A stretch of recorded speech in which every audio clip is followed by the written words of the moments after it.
Air minum di Provinsi Lampung tercemar bakteri Escherichia coli atau E. coli. Hal itu diketahui berdasarkan uji survei kualitas air minum yang dilakukan Litbangkes Kementerian Kesehatan tahun 2020 lalu di beberapa wilayah Indonesia, termasuk Provinsi Lampung.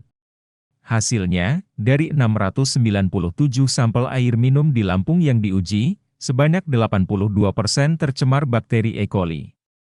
Menindaklanjuti hal tersebut, Dinas Kesehatan Provinsi Lampung akan melakukan uji kualitas air minum rumah tangga di 8 kabupaten kota.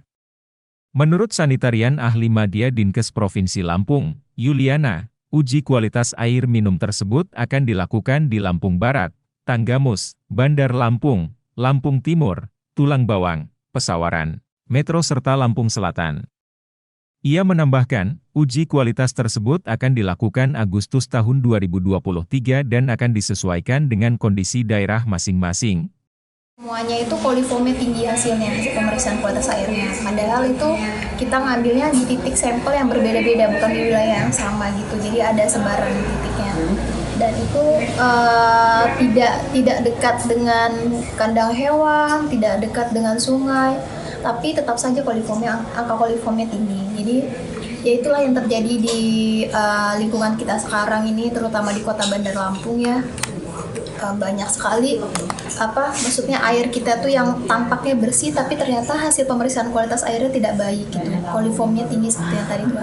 Padahal kalau coliformnya tinggi, kita konsumsi air itu sangat buruk dampaknya buat kita dan generasi yang akan datang. Itu karena salah satu dampaknya dari kualitas air yang kurang baik itu bisa merusak, mengganggu saluran pencernaan, saluran pernafasan juga seperti tadi yang dibilang sama bapak tadi kan, bisa bikin pneumonia, malaria, dan segala macamnya ya. Nah, terus kemudian salah satu hal yang penting yang berkaitan dengan isu kesehatan nasional yaitu dengan buruknya kualitas air minum yang ada di Kota Bandar Lampung ini itu sangat mempengaruhi sekali dengan angka kejadian stunting gitu. Jadi angka stunting di Bandar Lampung lumayan tinggi ya. Jadi masih ada kasus balita yang stunting, jadi masih ada balita yang pendek. Itu salah satunya mereka karena kekurangan nutrisi dan sanitasi yang buruk. Jadi itu kaitannya sangat erat semuanya tuh, kekurangan nutrisi, sanitasi yang buruk. Jadi kalau sanitasinya buruk, seperti tadi kan kualitas airnya kurang baik atau dia tidak memakai jamban sehat, gitu ya, buang air besarnya masih di sembarangan, itu sangat merusak air tanah gitu. Jadi kalau air tanahnya tidak baik, airnya yang dikonsumsi dia juga tidak baik, akhirnya mengganggu metabolisme dan nutrisi yang dia dapatkan. Itu makanya kan dikatakan juga tadi saya katakan bahwa kalau stunting itu sekarang itu kita pedulinya dari 8.000 hari pertama, 8.000 hari. Jadi mulai dia remaja itu kita sudah fokus kalau untuk dinas kesehatan itu.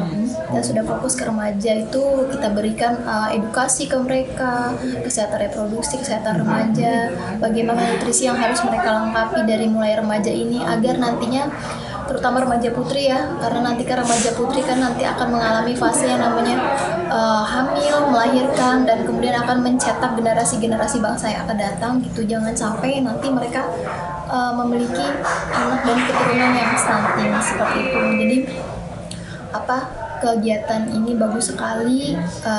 Jadi perubahan iklim ini memang sangat mempengaruhi sekali dengan kualitas air kita ya. Itu seperti saya bilang tadi, kalau mereka tinggi E. coli atau coliformia bisa mengganggu saluran pernafasan, bisa mengganggu saluran pencernaan terutama seperti itu. Karena kan kita konsumsi ya diminum. Nah, itu jadi bisa terganggu pencernaannya seperti saya bilang tadi, bisa diare. Karena diare itu kalau anak kecil sudah terkena diare saja dia gampang, makanya kalau anak kecil kena diare itu pasti berat badannya gampang turun, langsung tiba-tiba nyusut, kurus, dehidrasi, yaitu nutrisinya langsung berkurang karena dia jadi tidak nafsu makan, dia BAB terus kan, jadi nutrisinya banyak sekali berkurangnya. Itulah yang sangat mempengaruhi mereka, akhirnya mereka bisa beresiko terkena stunting seperti itu. Jadi bukan pasti anak diare pasti kena stunting ya, bukan. Jadi maksudnya dia lebih beresiko buat terkena stunting. Begitu juga dengan ibu hamil. Kalau dia sanitasi dan hygiene-nya kurang baik, misalnya dia jarang mencuci tangan dengan sabun gitu, cuci tangannya tidak baik, tidak benar, terus kemudian ada masuk kecacingan di tubuh dia, masuk cacing, akhirnya mereka bisa terkena penyakit kecacingan ya, akhirnya itu berpengaruh ke nutrisi si janinnya, akhirnya itu beresiko anaknya nanti bisa terkena stunting juga. Dari Bandar Lampung, Sri, Kupas TV, melaporkan.